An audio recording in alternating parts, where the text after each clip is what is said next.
আমি গাছ কাটি নাই। আমি গাছ কাটি নাই, যদি আমি গাছ কেটে থাকি তাহলে আপনারা প্রয়োজনে আমার হাত কেটে দিবেন, আমার কোনো আপত্তি নাই, কারণ আমি গাছ কাটি নাই।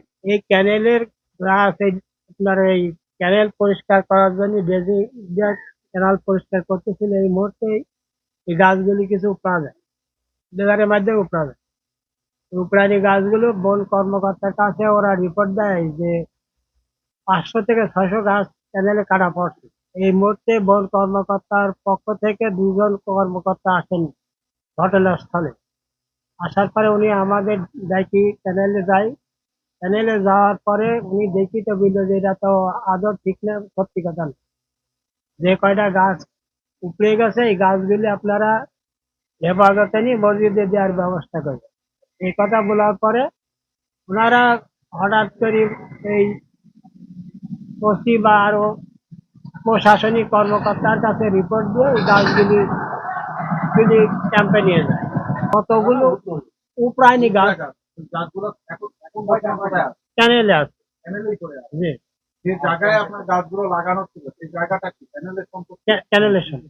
এখন মানে এই গাছগুলো আপনারা কেটে ফেলেছেন এই অভিযোগটা আসছে, তাই তো? জি জি। এই গাছগুলো আসলে জামাতই কেটেছে কিনা? আপনি তো একজন ওই জায়গার উপকারভোগী, মানে ওই বনায়নের একজন সদস্য। না না, আমার এইটা আসলে আপনারা আপনি একটু ক্লিয়ার ভাবে বলেন যে জামাত ইসলাম যে জামাত ইসলামের বিরুদ্ধে বা ওনার নামে যে অভিযোগটা আসছে এই অভিযোগটা কতটুকু সত্য? এরা মিথ্যা কথা। মিরপুর উপজেলা আমলা ইউনিয়নের বুড়াপাড়া জিকে ক্যানেলের উপর সামাজিক বনায়নের আওতায় বন বিভাগের কিছু গাছ রয়েছে।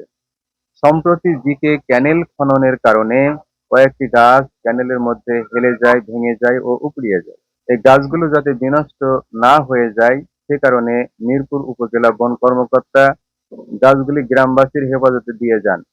উল্লেখ্য যে এ সময় গ্রামের স্থানীয় ছাত্রী সমাজের প্রধান, শিক্ষক, রাজনৈতিক নেতা, উপকারভোগী সদস্য অনেকেই উপস্থিত ছিলেন।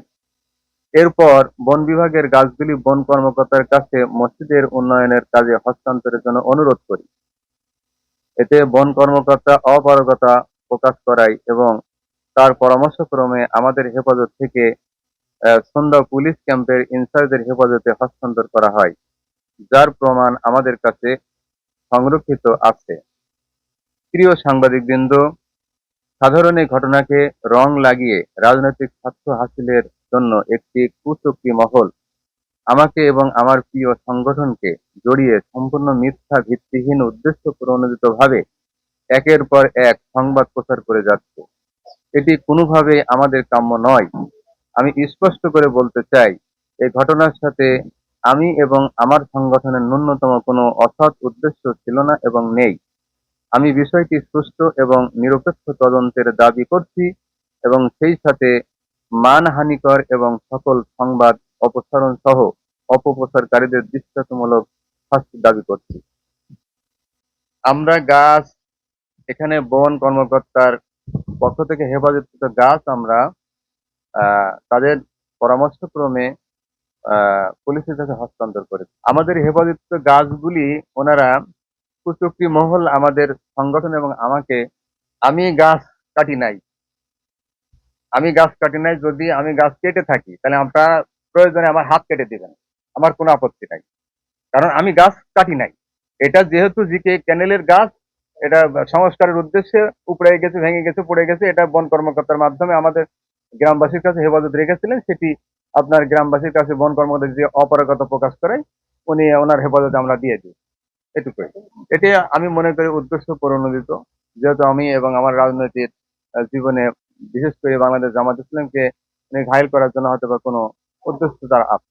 এখন আমি এই সমস্ত অপপ্রচার থেকে সম্পূর্ণভাবে আমি আপনাদের মাধ্যমে এর সুষ্ঠু বিচার, তদন্ত এবং যে সমস্ত ভিডিও তারা এই সমস্ত করেছে এর অপসারণমূলক, ওদের দৃষ্টান্তমূলক শাস্তি চাই।